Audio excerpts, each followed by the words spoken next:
লাল হলুদ কম্বিনেশনের এই শাড়িটি আমি তৈরি করেছি। একটি হচ্ছে বিজনেসম্যান ভাইয়ার কাছে, উনি আমার কাছ থেকে এই শাড়িটি স্যাম্পল হিসেবে উনি অর্ডার করেছেন। আমি ২ টা শাড়ি তার জন্য আমি রেডি করেছি। তার কথা ছিল যে, "আপু আমি আপনার কাছ থেকে ২০০-৩০০ পিস শাড়ি আমি প্রতি সপ্তাহে আপনার কাছ থেকে নিবো।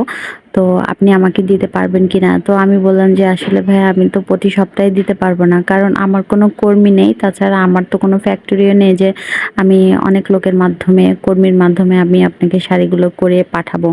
আমি একাই এগুলা নিজে হাতে তৈরি করি। তো আমি সপ্তাহে দিতে পারবো না। আমি প্রতি মাসে আমি হয়তো ১০০-১৫০ পিস আপনাকে দিতে পারবো।" তো এরকম কথা উনার সাথে হয়েছে। তো উনি বলল যে, "আচ্ছা ঠিক আছে, সেটা পরের বিষয়। আপনি আগে ২ টা শাড়ি আমাকে স্যাম্পল হিসেবে করে পাঠান। তারপরে যখন আমি শাড়িটি হাতে পাওয়ার পরে বুঝবো যে না আসলে আমার এটি নিলে আমার বিজনেসের জন্য ভালো হবে, তাহলে অবশ্যই আমি আপনার থেকে অর্ডার করব।" তখন আসলে আমারও তার কথাটা ভালো লেগেছে। যদি আমিও এরকম একটা ভালো জায়গায় যদি আমি আমার শাড়ি সেল করতে পারি, তাহলে সেটাও আমার বিজনেসের জন্য অনেকটা ভালো।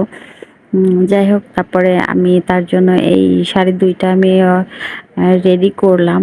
অনেক সযত্নে রেডি করেছি তার যেন ১ম দেখাতেই ভালো লাগে।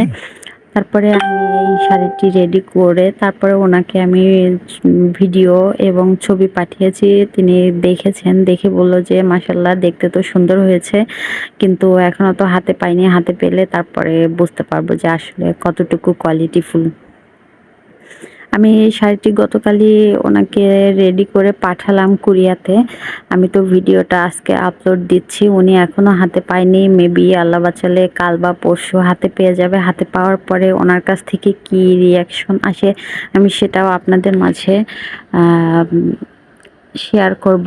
ভালো থাকবেন সবাই।